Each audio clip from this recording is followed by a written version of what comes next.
नमस्कार, आप देख रहे हैं वीके न्यूज। मैं हूं सुनील राउत। भारत में एक तरफ नागरिकता संशोधन कानून के खिलाफ प्रदर्शन हो रहे हैं तो उधर पाकिस्तान में सिखों को देश से निकालने के लिए सड़कों पर नारे लग रहे हैं। नानकाना साहिब सिखों का पवित्र धर्मस्थल है, जिसे आज जुमे की नमाज के बाद पाकिस्तान के कट्टरपंथी मुसलमानों ने घेर कर उस पर पत्थरबाजी की और नानकाना साहिब का नाम बदलने तक की धमकी दे डाली।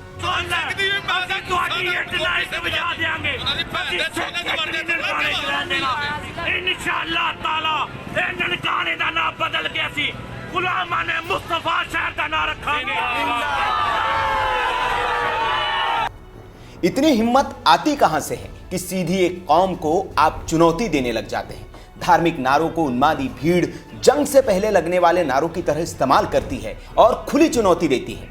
पाकिस्तान से आ रही इन तस्वीरों ने भारत के सिखों के साथ ही हर भारतीयों को डरा दिया है। शायद सीएए का विरोध करने वाले भी इन तस्वीरों को देखने के बाद डरे हो और अपना विरोध करने का फैसला वापस ले लें, क्योंकि ऐसे ही भगाए गए, सताए गए पीड़ितों को भारत में शरण देने के लिए यह कानून लाया गया है। इस वक्त पाकिस्तान के सिख खौफ में हैं और भारत की ओर मदद की आस लगाए देख रहे हैं। शायद इमरान के दोस्त नवजोत सिंह सिद्धू ही काम आ जाए। वो ही अपने दोस्त इमरान से कह दे कि सिखों पर जुल्म कर रही अपनी आवाम को संभाल ले। वैसे सिद्धू का इस पर अभी तक कोई बयान नहीं आया है, लेकिन पंजाब के सीएम अमरिंदर सिंह ने पाकिस्तान के प्रधानमंत्री इमरान खान से नानकाना साहिब गुरुद्वारे में फंसे श्रद्धालुओं को निकालने के लिए अपील जरूर की है। उन्होंने ट्वीट कर कहा है कि मैं अपील करता हूं कि पाकिस्तानी पीएम इस मामले में दखल देंगे और फंसे लोगों को सुरक्षित बाहर निकलवाने में मदद करेंगे।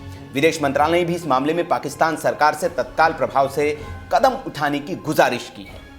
अब आप सोच रहे होंगे कि अचानक सिखों का यह पवित्र स्थल मुसलमानों के निशाने पर कैसे आ गया। तो आपको बता दें कि ननकाना साहिब गुरुद्वारे को उग्र भीड़ ने घेर लिया था और उस पर पथराव किया जा रहा था।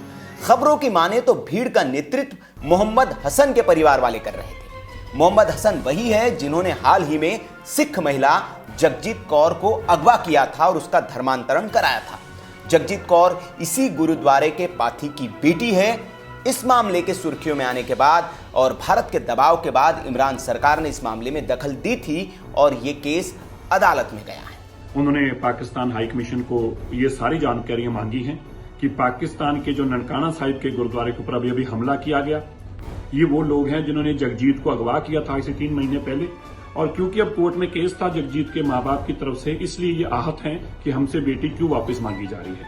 वहां पे गुरुद्वारे पे पथराव किया गया और यहां तक नारे लगाए गए कि पाकिस्तान से सिखों को बाहर निकालो, ननकाना से सिखों को बाहर निकालेंगे, इंशाअल्लाह हम कसम खाते हैं खुदा की, इन सिखों को यहाँ रहने नहीं देंगे, ननकाने का नाम बदल देंगे और ननकाने का नाम बदलकर अपने जो उनका कोई नाम बताया हसूर उसके नाम से रखेंगे।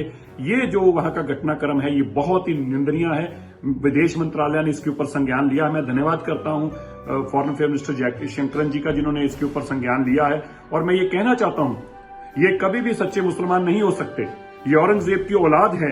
अब आप समझ गए होंगे कि पूरा मामला अहम का है कि देश में रहने वाले ये अल्पसंख्यक हम बहुसंख्यकों को कैसे चुनौती दे सकते हैं।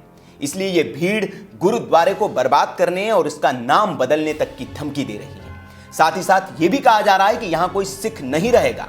आपको बता दें कि सिखों ने गुरुवार को ही गुरु गोविंद सिंह की जयंती मनाई थी। बताया जा रहा है कि कुछ सिख अनुयायी गुरुद्वारे के अंदर फंसे हुए भी हैं। इसी को लेकर भारत ने चिंताएं जाहिर की है। अब देखना होगा कि करतारपुर में सिखों के हितों की रक्षा का ढोंग रचने वाले इमरान खान इस मसले पर क्या कदम उठाते हैं। नमस्कार।